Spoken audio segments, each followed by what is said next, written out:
Throughout the ups, downs, and all-arounds, the appeal of these guys have remained eternal. Originally intended as the edgy subversion of the kiddie platformer, Sega's Golden Boy has become one of the most famous franchises in gaming. For better or worse. But regardless of which game in the series you pick, a few things remain consistent. Addictive speed, amazing music, and a whole lot of characters. What's going on? But when you take a break from shattering the sound barrier, you come to realize how wide the moral spectrum is stretched across Sonic's world. Some characters are the perfect example of purity, others are nothing short of evil, and all sorts of characters fall somewhere in between. So who takes the gold ring for most heroic, and who deserves to rot with those despicable Dark Chao? Kick back with a chili dog and find out. After all, with the movie right around the corner, I think it makes perfect sense that our first video game Good to Evil features the blue hedgehog himself. I'm Kyle with 1UP Binge, and this is Sonic the Hedgehog Good to Evil. Now, before we get moving, it's important to set some ground rules. Between the countless games, there were already more than enough characters to pick from, and we've likely left a few fan favorites behind as it is. As a result, we're ignoring alternate continuities like Sonic Boom, the 5 different TV series, the 2 movies, and the Archie comics. Believe me, there was a lot to unpack as it is. Starting out with the most good, as usual, we arrive at a little guy who's cute and cuddly even by Sonic standards, Chip. Really? You mean it? Also known as Light Gaia, Chip was born as the polar opposite to Dark Gaia, destined to awaken and stop Dark Gaia's destruction of the planet, rebirth Mobius anew, and return to dormancy within the planet in a never-ending cycle. Even ignoring his godly status, he's kind to everyone he meets and greets every new friend by offering them chocolate, which is a touching gesture for someone so obsessed with sweets. Want some chocolate, Professor? One of the most likable one-off characters in the series, Chip is also the most pure, so let's all raise a candy bar to that. From God of Light to Little Girl, we arrive at Maria Robotnik. It's strange to say that the cousin of the series' own Big Bad ranks so high on our list, but it only takes a few scenes before you want to give the poor girl a hug. She was victim to an incurable and fatal disease that her grandfather worked feverishly to cure by creating an ultimate life form for the purpose of medical experimentation. One gets to know who that was. Despite the disease and the questionable lineage she comes from, Maria is a picture-perfect girl. Soft-spoken, caring, and innocent. Maria formed an inseparable bond with Shadow, which makes her death even more tragic as she got a bullet in her back during Gun's raid on the Ark. Despite all this, she uses the last of her energy to let Shadow get away and only wishes for him to protect humanity. Everyone's fate depends on you. She may have been long dead before Sonic took to the Green Hills, but her impact is way too immense to be overlooked. Without her, you have to wonder just where Shadow would be right now. Finally arriving at one of the more central characters, we have Cream the Rabbit. Like Maria, Cream is the spitting image of the adorable, incorruptible child. It was scary in the dark, but I tried to be brave. She's super polite and well-mannered, going as far as to refer to others as Mr. or Mrs. And Cream carries a strong sense of justice and loyalty that's commonplace amongst the Sonic core cast. Hey, isn't that Mr. Sonic over there? She may be a pacifist by nature, but that doesn't stop her from throwing her Chao companion Cheese around to destroy robots. I bet you're the ones who took Chocolate Chow. Special mentions to Sonic Rush, where her open-minded nature and happy spirit are what defrosts Blaze the Cat's cold exterior and teach her the value in friendship. And Sonic Battle, where her healing ability stems from her pure heart rather than a medical bot or chaos energy, and is still the best heal skill in the game. She can be a bit childish and oversensitive, but she's only 6, so we're more than willing to give her some leeway. Next is Tikal. While the rest of the long-lost Knuckles clan was a forceful tribe hungry for conquest, power, and wealth, Hello there, friend. How are you? Tikal kept to her ideals of peace and harmony among all living things. She befriended both the Chao species and Chaos, and went out of her way to plead her father, the village chief, to not raid the Master Emerald Shrine. And when all else failed, she stood in harm's way to convince them to stop. Please don't do this. I beg you. She could have easily surpassed Maria or Cream if not for her biggest flaw, her lack of hindsight. She sacrificed her own body to seal both herself and an enraged Chaos in the Master Emerald to prevent any more damage, but Chaos was never truly quelled until Sonic neutralized it as Super Sonic nearly 4,000 years later. Technically, she's partly responsible for the destruction of Station Square. Still, she only has the best intentions and is easily forgiven. The Wisps come in next. Introduced as the central gimmick of Sonic Colors, this rainbow of Crayola space squids are as adorable as they are powerful. Their biology is made entirely of hyper-go-on energy, which have made them another target for Eggman's schemes. It's explicitly stated that they only help good people, which is why they've been helping Sonic ever since their debut by acting as power-ups. They're typically playful and peaceful by nature, with the exception of the ones drained of their energy. Although these little guys are a bit more violent, even then they don't like Eggman and still flock to Sonic's side. So we're dealing with an overall good species here. Now let's move on to Big the cat. Big doesn't ask for much. He loves his peace and quiet, he loves his fishing, and he loves his best friend Froggy. That's about it. He'd rather not get involved with any adventuring, but if his friends need his help or Froggy gets taken away, he won't hesitate to lend his immense strength to the problem at hand. He's optimistic, always keeps his cool, and the closest thing he can give to a threat is this. No! Hold on there! Come back, please! Really, it doesn't seem like Big has a bad thing to say about anyone. Then again, considering his low intelligence, I don't think he has much to say to begin with. We finally arrive at our hero, Sonic the Hedgehog. The fastest thing alive might seem a little late to claim a better spot on the good side, but let's be real, Sonic isn't the most typical protagonist out there. Looks like things have gotten pretty ugly. Sonic is a champion of freedom above all else. He has a love for the world he's run around in countless times, along with nature, the people, and peace. This has naturally put him at odds with Eggman for nearly 30 years at this point, who has constantly wanted to enslave it with his mastery of machinery and has beat him each and every time. Let's find Eggman and show him the real power of teamwork. SEGA's game-changing mascot does carry a lot of the traits you would expect from a hero. He has a strong sense of justice, an unbelievable amount of willpower, and is extremely loyal to his friends. He's even given some genuine heartfelt advice to troubled individuals like Blaze and Merlina. That said, he's still a departure from the typical good guy in some very clear ways. He's blown off his friends from time to time, has a pretty massive ego, and his habit of acting first and asking questions later has usually hurt the overall situation as much as it's helped. Like that time he kicked Eggman's means of controlling the Deadly Six out of the picture before realizing what he did. Regardless of his flaws, Sonic is a character worth looking up to, and when the chips are down, he'll be the last one to hold out for the cause. Do I need a reason to want to help out a friend? Right next to Sonic is his best buddy, Miles Prower, but you can call him Tails. Gifted with a genius-level intelligence, mechanical skills on par with Eggman, and his birth abnormality of twin tails that allow him to fly. Tails is Sonic's best and most consistent ally, and Eggman's second greatest pain in the neck. Ever since meeting him in Sonic 2, Tails has always stuck close to Sonic, offering his help whenever possible and being a one-of-a-kind friend.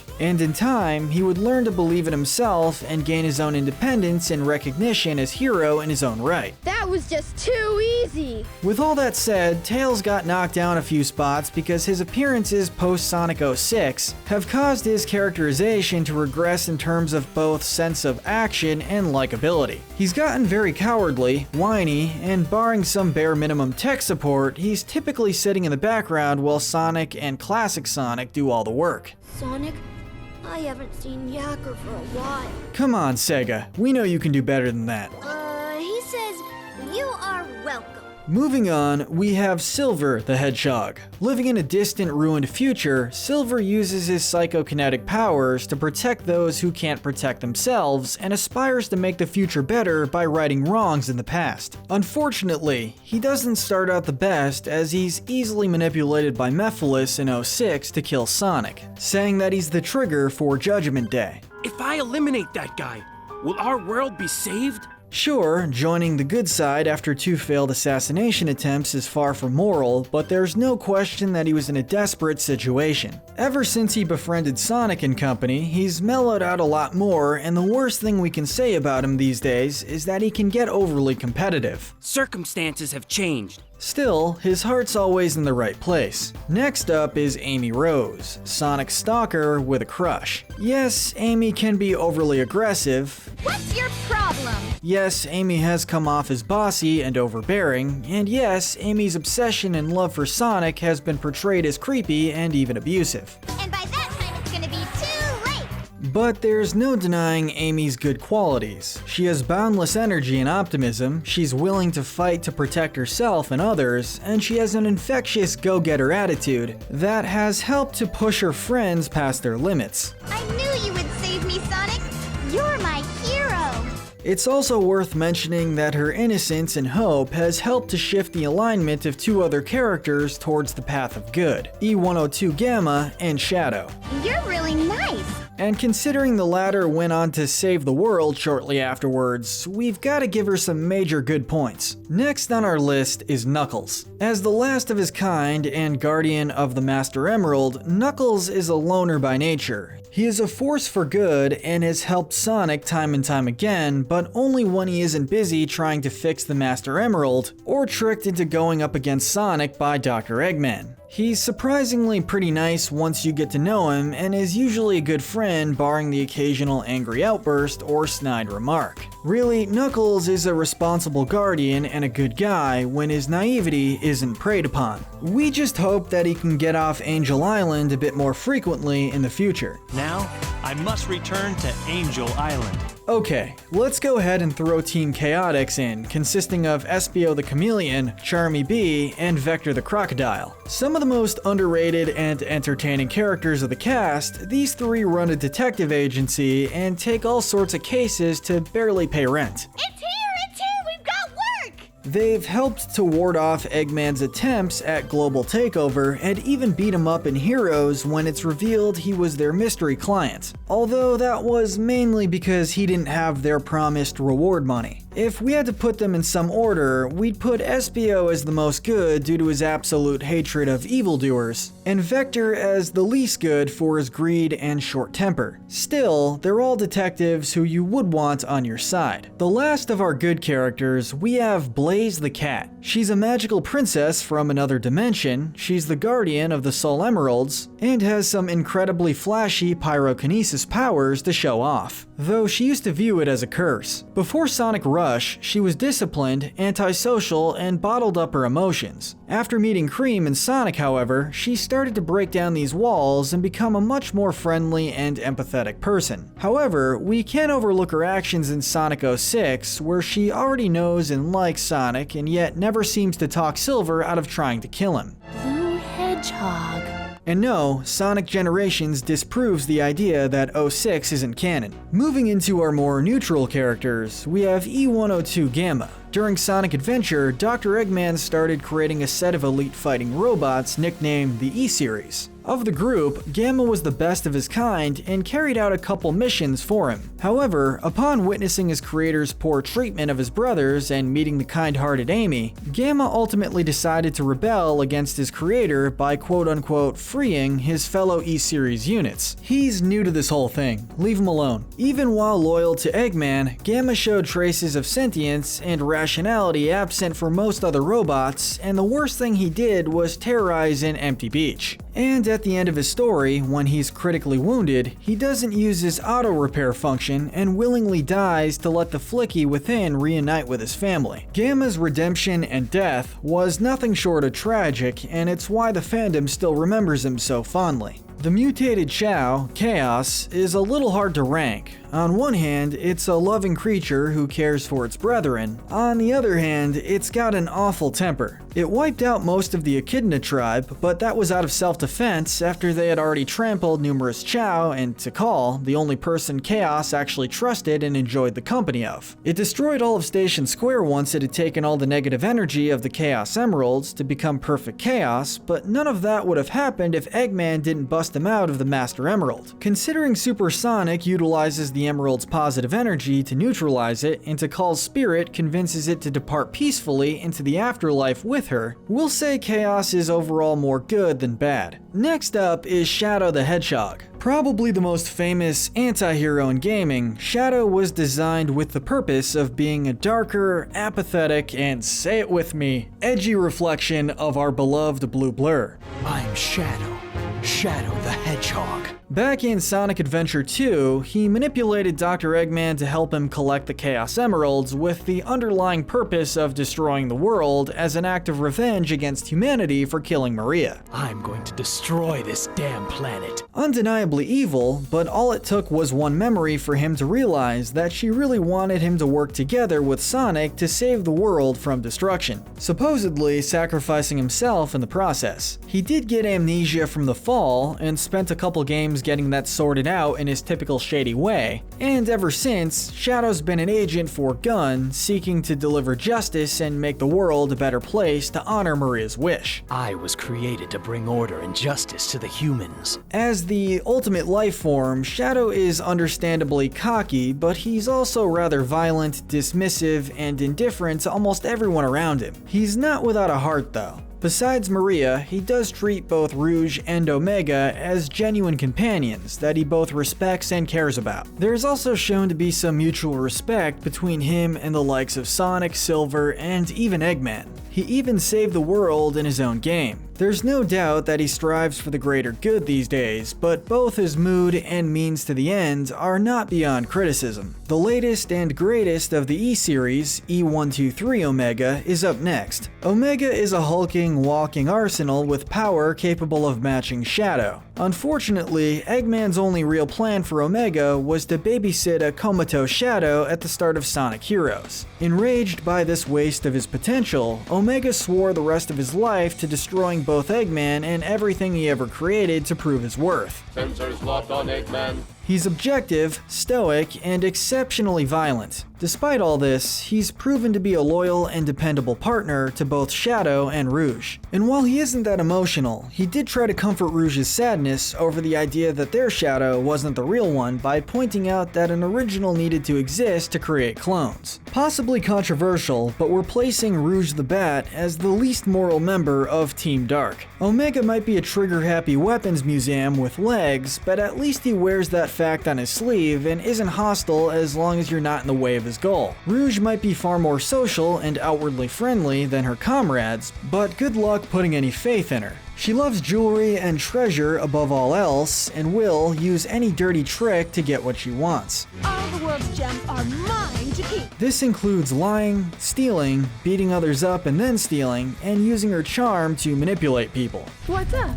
Something on your mind? But in her defense, certain facets of her character, such as her career with Gun, her friendship with Shadow and Omega, and her existing yet untouched relationship with Knuckles, do show there's some good in her. But it only makes her next attempt at swiping the Master Emerald all the more disheartening. Stay classy, Batgirl. Who's this fraud? We're just gonna lump all the Babylon rogues in one spot. Composed of competitive leader, Jet the Hawk, level-headed mechanic, Wave the Swallow, and dim-witted enforcer, Storm the Albatross.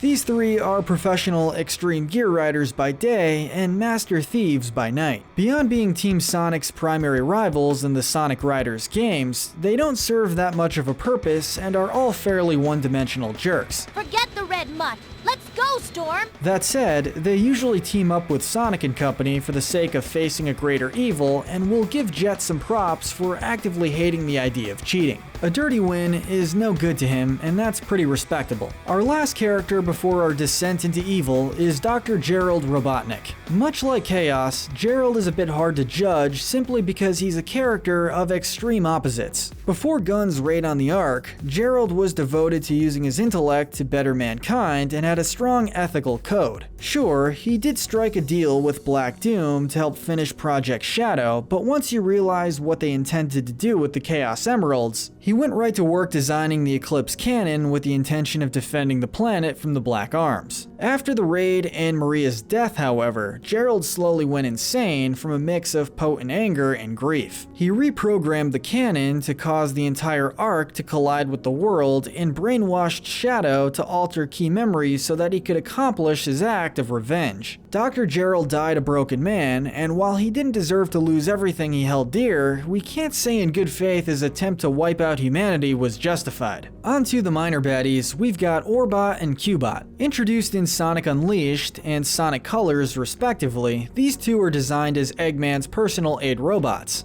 You can simply begin your plans anew. While they are loyal to Eggman, it's very clear that it's only due to how they were programmed. They're not above sassing or mocking their creator and don't seem to hold any personal grudges against Sonic. No, but really, how much can it matter? Still, they stick by Eggman no matter what and help out whenever possible, or in Orbot's case, whenever it's convenient for him. We'll quickly highlight the Deadly Six, a group that works for and later turns on Eggman. These guys love destruction and are inherently evil. Hi. Something Sonic is running out of. The biggest issue is that beyond Zavik and Master Zik, it's hard to take any of them seriously, even when they're plotting on using Eggman's extractor device to sap the world of its life energy. The less said about Sonic Lost World, the better, so we'll just say that Sonic kicks their butts and moves on. Finally, we get to the main antagonist, Dr. Eggman. While Eggman doesn't seem too bad from game to game, it's only when you look at the whole picture when you realize how many atrocities he's committed. Let's make sure his sacrifice isn't for nothing. He leads his Eggman empire with an iron fist and seeks to conquer the whole world, enslaving and even roboticizing all people. And he'll do practically anything to make this vision a reality. This includes capturing cute woodland critters to power robots, releasing dangerous mystical beings like Chaos and Dark Gaia, threatening the whole world to surrender with the Eclipse cannon, and draining an entire alien species of its life force to use as energy. As a villain, Eggman is vicious, cunning, deceptive,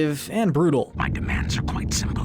Surrender to the Eggman Empire. That said, there is a softer side to his hard shell. He's teamed up with Sonic and friends on several occasions to take down a greater threat, mobilized the entire Egg fleet to take on the Black Arms, and personally saved both Sonic and Tails in Sonic Lost World. Eggman doesn't seem to appreciate global destruction and mindless slaughter under the explanation that he can't rebuild the world in his image if there's no world in the first place. He's kind of a massive hypocrite, though, considering he has no qualms with trying to blow up Station Square with a nuclear missile, split up the planet which, realistically speaking, would have killed millions of people, and had his subordinate Infinite create a miniature sun to eviscerate all of the resistance at once. Combined with his sheer persistence and lack of fear, Eggman has certainly earned his spot as one of gaming's greatest villains. But there are a few baddies who do his job a bit better. Eggman's greatest creation, Metal Sonic, rounds out our final five. He was designed to be better than Sonic in every conceivable way and was a complete success. He's usually Eggman's right-hand Hedgehog and has been a cold-hearted, malicious killer robot ever since his debut in Sonic CD. What pushes Metal Sonic so high up the evil end is his mentality. He only wants to defeat Sonic and prove his superiority, but has never successfully done so. What was once a simple task in his programming has spiraled into a never-ending grudge that borders on unhealthy obsession. This led to him overcoming his own programming, overtaking the Eggman Empire, and turning himself into one of the most powerful threats in the series to date, the Metal Overlord. Whether he's Eggman's silent enforcer or striking out on his own, if you see him, you better start begging for mercy.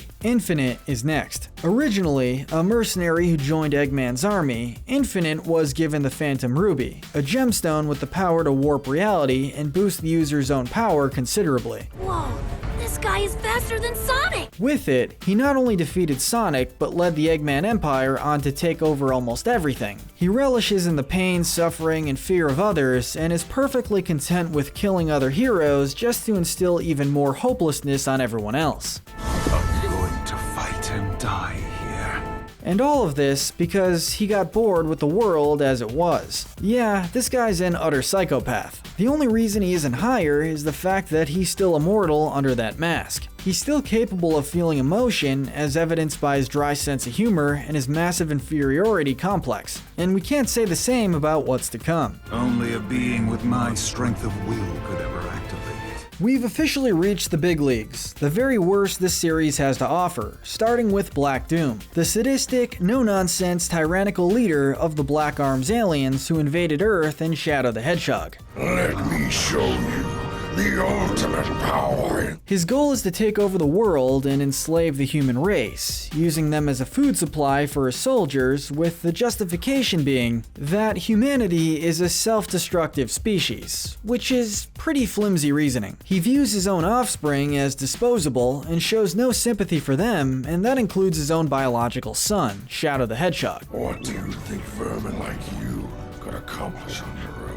He constantly manipulates Shadow and convinces him he has his best interest at heart while simultaneously shouting demands and giving him no room for error. And to top all that off, his ultimate form is literally called Devil Doom. No subtlety. We're giving the silver medal of evil to Methyl the Dark, one half of the ancient sun god Solaris. He is a living embodiment of evil, chaos, destruction, and malevolence. Where other antagonists are driven by desires of conquest, power, wealth, or vengeance, Methyl only craves violence. Despite being able to time travel at will, where he could have easily traveled to the future where Iblis is just hanging out. He devises a plan to release Iblis from a princess's body by causing her to cry, by killing Sonic. Yes, you heard me right. He sneaks up from behind the two, fires an energy beam, and impales Sonic through the heart. Why? Because he wanted to cause as much heartbreak and death as possible before his grand reunion. Despite all this, Methyl is well-spoken, calm, and charming, which allowed him to manipulate Silver with no issues and came close to swaying Shadow to his side. Humanity wasn't just jealous of your power.